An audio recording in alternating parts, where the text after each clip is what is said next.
On our broadcast tonight, a triple threat from what's turned out to be an unpredictable winter storm. Pounding snow, 60-mile-an-hour winds, now the danger of flooding, and evacuations are underway tonight along the already torn-up Atlantic coast. Sounding the alarm about nightmare superbugs in our hospitals, now in 42 states, highly contagious, deadly, and drug-resistant. We'll have the new warning tonight. Sharp disagreement over allowing knives back on airplanes. Tonight, federal air marshals are saying not so fast. And Bay of Light, after 75 years in the shadow of the Great Golden Gate, finally a chance to shine. Nightly News begins now. From NBC News World Headquarters in New York, this is NBC Nightly News with Brian Williams. Good evening, and for a lot of folks in the eastern U.S., here we go again. Take a look at a live picture from Point Pleasant, New Jersey. An angry Atlantic Ocean, winds expected to gust to 60 miles an hour before it's all over. And while there is really good news tonight for the folks where this winter storm didn't pan out, the bad news is it covers a wide area. Some places are getting a lot more precipitation than they expected. It's bringing a lot of trouble to a lot of people. That includes snow. Hundreds of thousands of people without power in 8 states. It shut down federal offices in Washington today. And as we mentioned, this is going to be a nervous night up and down the seaboard with tonight's high tide. And then again tomorrow, the shoreline so torn up from Hurricane Sandy. And in some places, driven by high winds and big waves, the water is already coming onto land. NBC's Tom Costello is at Dulles International Airport outside D.C., which got about 5 inches of snow. Tom, good evening. Yeah, Brian, good evening. Not so much. They call this heart attack snow. It is wet and it is heavy. The expectation that Washington was going to get hammered caused the airlines to cancel flights, schools, government offices all closed. And while Washington was largely spared, out west, it is a different story. What a difference 70 miles and a little elevation can make. Front Royal, Virginia, covered in 17 inches of a wet, heavy March snow. Enough to turn roads dangerous, sidewalks impassable. Our car is actually stuck, so we're trying to move it. Western Maryland and Virginia both got buried. Power outages up and down the mid-Atlantic. Nearly 200,000 without power in Virginia alone, where the governor declared a state of emergency. In Chicago today, a roof collapse under the weight of yesterday's snow. Parts of Ohio and Pennsylvania also hit hard. More than 2,000 flights canceled from the East Coast to the Midwest. D.C.'s National Airport, a ghost town. Delays system-wide averaging 1 to 3 hours. I'm supposed to fly home tonight, so I'm hoping I can get home tonight. The same storm was supposed to bury the nation's capital in the biggest storm in 2 years. To prepare, government offices and schools closed down, but the capital got more slush than snow. What happened? We just didn't have the cold air that we needed to produce a snow event here at the Capitol. It was not produced by the storm, and it did not come in from the storm. But along the New Jersey and New York shorelines torn apart by Hurricane Sandy, voluntary evacuations today. Mike Murtha is on Long Island. Everybody on the shore is anxious right now. The water comes up, we're all going to take another pounding. WCAU reporter Jesse Gray is near Atlantic City. Here along the Jersey coast, this is more of a wind event than a rain event. As a matter of fact, it's not raining right now, but the wind is blowing. 40 miles per hour, sustained, gusting to above 50 miles an hour. Back in Virginia, cleanup from what may be the last and only snowstorm of the year.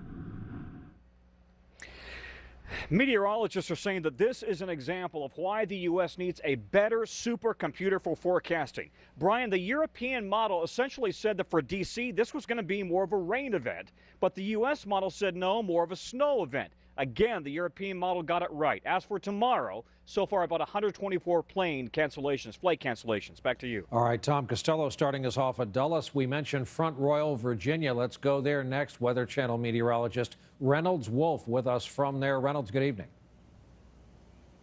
Good evening, Brian. And the amount of snowfall we've seen in this area has been anywhere from 12 to 17 inches of this incredibly thick, very, very heavy snow. And thing is, Brian, as this storm system makes its way a bit more to the northeast, many other places will be seeing this same type of snow. In fact, as we go to the graphic, you'll notice one place that will see a bullseye of this possibility will be just due west of Boston. In fact, Boston could see anywhere from 9, perhaps even 12 inches of snowfall over the next several hours and days. So certainly something to watch out. But keep in mind, Brian, that's only one component we're going to see with Winter Storm Saturn. As this system makes its way farther off the coast, we're going to see the residual effects of some very strong winds, some coastal flooding, all but a certainty from the Delmarva Peninsula all the way up to parts of the New England coastline. But by the weekend, that system will be deeper into the Atlantic, and that storm, as well as the snow, will be part of history. Reynolds Wolf in Fort Royal, Virginia. Reynolds, thanks.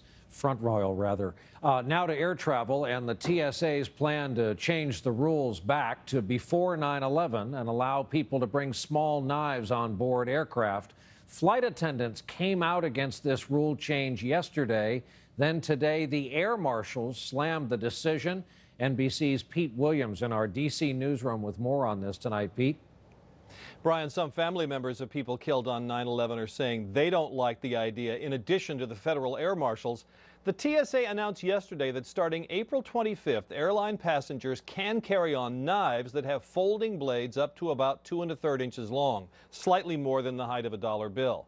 Knives with longer or locking blades will still be banned, so will box cutters and razor blades. A representative for the nation's federal air marshals, who are responsible for in-flight security, describes them as being, quote, very upset, and says the decision puts them at greater risk. Relatives of some of the 9/11 victims say today that a pocket knife can be just as dangerous as a box cutter, and a group representing flight attendants says they plan to stage demonstrations when the plan kicks in next month, hoping to get it rolled back. But some security consultants call this a welcome change. They say it frees up screeners from having to search for pocket knives and allows them to concentrate on finding explosives instead. Brian? Pete Williams in our Washington bureau tonight. Pete, thanks. Something is going on in Washington tonight that you don't see that often, something Jimmy Stewart made famous, a real live filibuster on the floor of the Senate. While not quite as cinematic or dramatic, this one all day has been led by Republican Senator Rand Paul of Kentucky. He has been talking on and off since 11:47 a.m. in order to delay a confirmation vote for the president's CIA nominee, John Brennan. He's been getting some help with his effort, other senators helping out. NBC's Kelly O'Donnell covering it all on the Hill tonight. Kelly, good evening. Good evening, Brian. This is a Senate talkathon about drones. It's about pressuring the president to answer a question. Does the administration believe it has the legal authority to use deadly drone strikes inside the U.S. against an American? The Attorney General responded that the White House has no intention of using drones that way, but that was not definitive enough for Senator Paul. I will speak as long as it takes until the alarm is sounded from coast to coast that our Constitution is important, that your rights to trial by jury are precious, that no American should be killed by a drone on American soil without first being charged with a crime. A number of Republicans joined in, along with one Democrat. They say this is about protecting constitutional rights. Now, a couple of those protesting could ask the president directly tonight. Mr. Obama is dining out with a dozen Senate Republicans. They're going to talk budgets and other big issues, and they've never done that before. Brian? Kelly O'Donnell on Capitol Hill tonight. Kelly, thanks. We now turn to health news tonight. New and extremely dangerous super germs that are showing up in hospitals across this country, other healthcare facilities, prompting some strong and alarming language from the CDC. We get our report tonight from our chief medical editor, Dr. Nancy Snyderman. It's a silent threat lurking inside our nation's hospitals, a deadly class of superbugs that's nearly impossible to treat. It's resistant to virtually all antibiotics. So when an individual gets this microbe and it invades the blood or invades tissue, curing them becomes very difficult. And these bacteria are deadly, with a fatality rate approaching 50%. 42 states, 4% of short-stay hospitals, and 18% of long-term acute care facilities have reported problems. These outbreaks are called CRE infections because they're resistant to carbapenem, one of the most potent antibiotics available. So far, these outbreaks have been contained to hospitals and nursing homes, primarily infecting people with already compromised immune systems. The challenge is to keep these bacteria from reaching the general population. Montefiore Medical Center in New York City has been able to cut its CRE cases in half by testing all patients admitted to the critical care unit and isolating them from other patients. They have discovered many hospitals have been regularly and unknowingly transferring infected patients into their institution. 40% of the CRE I detected in the hospital could be accounted for by patients who were positive at the time they were admitted through my emergency room. Perhaps most troubling is the potential for CRE-resistant bacteria to spread to patients with common ailments like diarrhea, urinary tract infections, and pneumonia, making those conditions untreatable with standard antibiotics. It's an extremely potentially dangerous problem, but we have a window of opportunity to contain it. And containing it is priority number one right now because there are no new antibiotics in the pipeline, and the drug companies right now really don't have any treatments to offer us, Brian, for these lethal infections. The next thing to worry about. Dr. Nancy, thank you, as always. Tonight, the UN Security Council is demanding the release of 20 of its peacekeepers taken hostage at gunpoint. A group claiming to be Syrian rebels said they had taken the hostages. They posted a video online. They say they will detain the UN peacekeepers until President Assad's forces withdraw from their town. Another sign of the chaos, the danger there. In Venezuela, a day after the death of President Hugo Chavez, a massive procession from one end of Caracas to the other took much of the day as his casket was moved from the hospital where he died to the military academy where his body will now lie in state until the funeral on Friday. Elections will likely be held now in the next 30 days. This is a big decision time for a nation sitting on top of so much oil. It's the fourth largest U.S. supplier. Still ahead for us tonight, the race factor in our nation's schools. For a lot of parents, this will be a surprise, students being held to lower standards based solely on the color of their skin.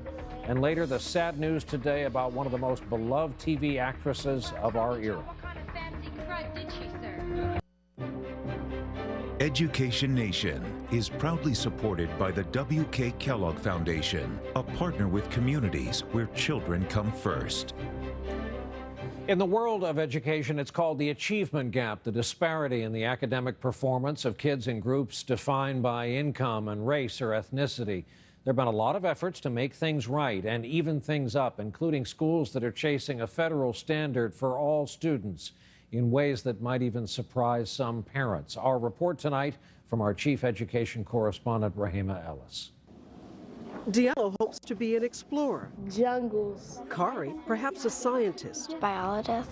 Two 9-year-olds with big dreams in fourth grade classrooms just feet apart, seen differently in the eyes of the state because of the color of their skin. That's because Black and Hispanic students have been trailing white students on standardized tests for years. To close that achievement gap, Congress passed the sweeping No Child Left Behind Act in 2001, mandating every student test at grade level by 2014, or schools risk being shut down. 100% of our students in 100% of our schools had to be proficient in mathematics and reading. Under that criteria, by the end of this school year, all of our schools would have been labeled as failing. So many applied for waivers. We worked on it for 6 months. Allowing states to keep federal funding if they meet certain benchmarks. Of the 35 granted, the majority include different academic targets for different races.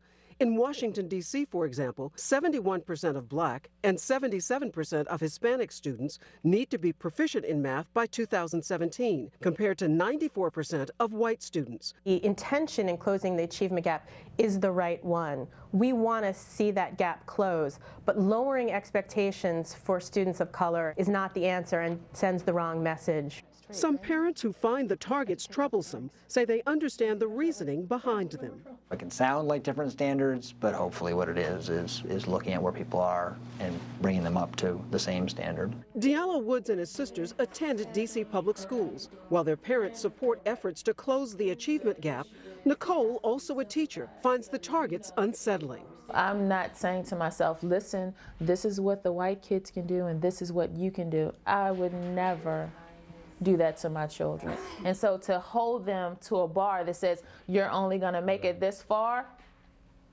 that's discriminatory. The superintendent of D.C. Public Schools says that's not the case. The target for everyone is the same, which is a 50% increase in proficiency. Some educators believe race-based targets focus attention on the uncomfortable reality that for generations, education hasn't always been equal for kids of different races. They say these targets help get resources to those who need them most. Regardless of race, income, or socioeconomic status. Don't leave those children out. Exactly. Educators, though, warn against mistaking short-term goals for long-term expectations. We expect 100% from all of our kids, and so that is a goal that we hold and that we ask our staff to hold to. What is To reach that goal, schools are providing extra support, including after-school tutoring. The more I practice it, the better I get. And it's one step toward helping all children achieve their full potential. Educators we spoke with say these race-based targets are necessary for now, and they are perhaps an imperfect approach to fixing a problem that has been decades in the making, Brian. What an interesting and important story in education tonight. Rahima, thank you, as always. We're back in a moment with a very famous American name looking for a new home.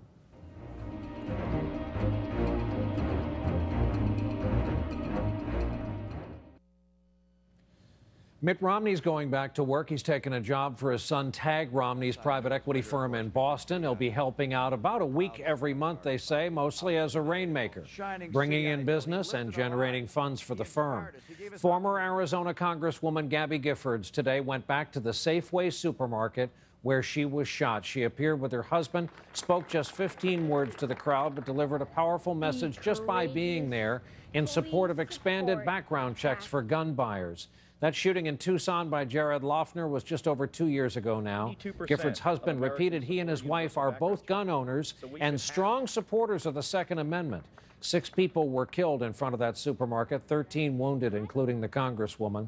Time Warner appears to be getting rid of Time magazine, the cornerstone of the Henry Luce media empire. The company, now of course mostly electronic media, is, according to the New York Times, spinning off all of its magazines, including Time, Fortune, Sports Illustrated. It's unclear what will happen to the company name once Time is gone from Time Warner. Very sad news today, as we mentioned, about the actress Valerie Harper, so well known to a generation of TV viewers as Rhoda Morgenstern on the old Mary Tyler Moore Show, and later on her own spin-off show. She's told People magazine she's dealing with a rare and aggressive terminal brain cancer. Her doctors say she has just months to live. She made the discovery when her jaw went numb during rehearsals for her one-woman show back in January. She already battled lung cancer in 2009. She hopes her case will at least focus more attention on cancer research. Valerie Harper is 73 years old.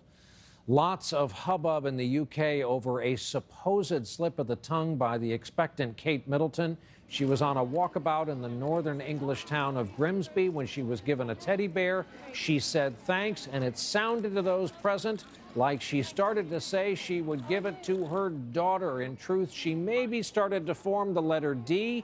That was enough for the media to go crazy. She later said, "Oh, no, I'm sure we don't know," meaning the sex of the baby. The day was also notable for this because it left us with this fantastic photo of a little kid doing what little kids do when they talk to a duchess. When we come back, the spectacular light show over the bay, the largest of its kind on Earth. Finally tonight, San Francisco is beautiful pretty much any day from any angle, and the Golden Gate Bridge is really the symbol that has come to define the place. But then there's that other, much larger bridge, the Bay Bridge, that's been kind of an industrial-looking little brother all these years. Well, it just entered a new era. Our report tonight from NBC's Gabe Gutierrez. 5, 4, 3, 2, 1. This was no ordinary countdown. It was the end of 75 years in shadows. Last night, San Francisco's Bay Bridge transformed into what's being billed as the world's largest LED light sculpture. It's beautiful. Yeah, it's really well done. They're gorgeous. They're amazing. They're kind of breathtaking. The Bay Bridge opened to much fanfare in 1936. It was recognized as an engineering marvel and an amazing American feat as we were coming through the Great Depression. But 6 months later, the flashier Golden Gate Bridge came along with its red-painted steel, and it swiped all the attention. Ever since, though it carries more than twice as much annual traffic, the Bay Bridge has wallowed in drab obscurity, known as little more than a bad place to be in an earthquake. The upper deck collapsing. To finally change that, enter artist Leo Villarreal, celebrated for light sculptures in New York and Washington, D.C. For his latest project called The Bay Lights, Villarreal is using 25,000 white bulbs controlled on his laptop. The inspiration comes from all the kinetic activity found around the bridge, the movement of water, traffic. The cost to install and operate the display over the next 2 years is an estimated $8 million, paid for by private donors here in the Bay Area. At Chaya Brasserie, it was a full house for the bridge's opening night. The manager hopes the added exposure lights up his business. Bringing so many tourists into the area, it's just, the potential is endless, really. In a city that prides itself on bright ideas, this one stands out. Gabe Gutierrez, NBC News, San Francisco. So from the East Coast to the West, that is our broadcast for this Wednesday night. Thank you for being here with us. I'm Brian Williams, and we hope to see you right back here tomorrow night. Good night.